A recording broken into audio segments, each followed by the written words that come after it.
Hello friends, আমি অমৃতা। আমার নতুন একটা ব্লগে তোমাদের সবাইকে ওয়েলকাম। আজকে দুপুরবেলা বজকে স্কুল থেকে পিক করে আমার আর বৌদির প্ল্যান ছিল দিদিকে একটু সারপ্রাইজ দেব ওর বাড়িতে গিয়ে। তো তারপরে রাস্তায় যেতে যেতে আমি আর বরুণ আর বৌদি তিনজনে একটু কিস ট্রান্সফার করছিলাম, ফ্লাইং কিস করতে করতে হাসাহাসি করছিলাম। ও আবার আপন করে নিল কিসগুলোকে। তারপরে কি, বজ স্কুলের রাস্তা এটা, ও ক্যালকাটা পাবলিক স্কুলে পড়ে। রাস্তায় যেতে যেতে মনে হলো সেই ছোটবেলার কবিতা, আমাদের ছোট নদী চলে আঁকে বাঁকে। বজকে স্কুল থেকে তুলে নিলাম গাড়িতে। দেখো ওর কি আনন্দ। এখানে ওকে শিখিয়ে দিচ্ছি, তুই আগে বাড়ি চলে যা, বাড়ি গিয়ে দিদিকে বলবি না আমরা আসছি। ওর তাই মুখটা বাংলার 5 হয়ে গেল, কেন বলবো না। যাই হোক, তারপরেও আগে চলে গেছিল। তার 15-20 মিনিট বাদে আমি আর বৌদি ওপরে যাই। নক করছি, আমরা তো ভাবছি ও ঘুমিয়েই পড়েছে, বাট না, ও দরজা খুলে তো ও অবাক। এদিকে বজও অ্যাক্টিংটা ঠিক করতে পেরেছে। তারপরে দুপুরবেলা খুব খিদে পেয়ে গেছিলো, তাই দিদি ফ্রাইড রাইস আর চিলি চিকেন অর্ডার করলো। কিছু তো রান্না করা ছিল না, ও তো মাছের ঝোল ভাত খেয়ে নিয়েছে।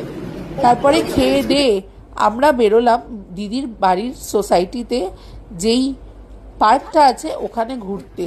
এখানে বজ বলল, উফ, স্কুল থেকে এসেই আমায় আবার হাঁটা চলা করাবি। আমি বললাম চল চল একটু হেঁটে আসি। বৌদিও দেখেনি সোসাইটিটা, তাই জন্য বৌদিও আমাদের সাথে হাঁটতে শুরু করলো। এটা ব্যাডমিন্টন কোর্ট, কি বড় দেখো।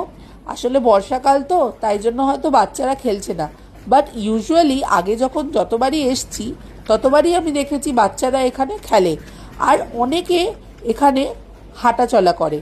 ওয়াকিং ট্র্যাকও আছে। তার ওয়াকিং ট্র্যাকের ঠিক আগে একটা ছোট্ট সুন্দর বেদি করা আছে, কাভার্ড। তো বৌদি আমরা ওখানে গল্প করছিলাম আর একটু হালকা হালকা পোজ করে ছবি তুলে নিচ্ছিলাম। পড়ন্ত বিকালে কি সুন্দর লাগছিল ওয়েদারটা। যেমন সুন্দর ওয়েদার, আর তেমনই সুন্দর আমাদের গল্পের জোয়ার, শেষ আর হয় না। ওয়াকিং ট্র্যাকে হাঁটতে হাঁটতেও আমরা ছবি তুলেছি, আমরা গল্প করেছি। তারই নমুনা এই ভিডিওতে তোমরা পেয়ে যাবে। দেখো তো কি সুন্দর সুন্দর ছবি উঠেছে।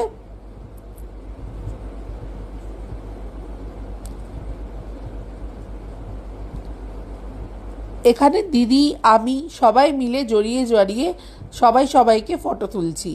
বজ আবার ওর বড় মামির কোলে ফটো তুলে নিচ্ছে, বড় মামিকেও খুব ভালোবাসে। তারপরে আমি আর বৌদি একটু ফটো তুলে নিলাম।